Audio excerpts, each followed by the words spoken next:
नमस्कार, स्वागत आहे आपले मराठी व्हायरल वायटी या युट्यूब चॅनल वरती। सर्व लाडक्या बहिणी आणि भगिनींना आतुरता लागली असेल की जुलै महिन्याचा लाडकी बहीण हप्ता का पडला नाही याची।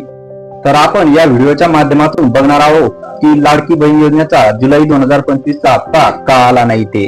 तर याबाबतची संपूर्ण माहिती जाणून घेण्या अगोदर तुम्ही जर या चॅनलवर नवीन असाल तर या चॅनलला तुम्ही प्लीज सबस्क्राईब करा। तर नवीन अपडेटनुसार महाराष्ट्र शासनाच्या महिला आणि बाल विकास विभाग मंत्रालयाअंतर्गत अशी अपडेट आली आहे की सध्याच्या नवीन अपडेटनुसार अर्ज छाननी प्रक्रियेमध्ये तब्बल 26,34,000 महिला या लाडकी बहीण योजनेतून अपात्र ठरवण्यात आले आहे। याच कारणामुळे जून महिन्यानंतर लाडकी बहीण योजनेचा वितरित होणारा 1,500 रुपये महिना हप्ता हा सध्यापुरती स्थगित करण्यात आला आहे। त्यामुळे जून महिन्यापासून महिला आणि बाल विकास विभाग मंत्रालयाअंतर्गत आदिती तटकरे यांनी असे सांगितले आहे की सर्व लाडकी बहीण योजनेच्या अर्जाची छाननी सुरू आहे। विधानसभा मतदानाच्या आधी लाडकी बहीण योजना सुरू करण्यात आली होती, तेव्हा या लाडकी बहीण योजनेला आतापर्यंत 2,52,00,000 अर्ज प्राप्त झाले होते। परंतु विधानसभा निवडणुकीच्या त्या धावपळीमध्ये लाडकी बहीण योजनेच्या अर्जाची छाननी करण्यात आली नव्हती। सध्याच्या नवीन अपडेटनुसार अर्ज छाननी प्रक्रियेमध्ये तब्बल 26,34,000 महिला या लाडकी बहीण योजनेतून अपात्र ठरवण्यात आले आहे।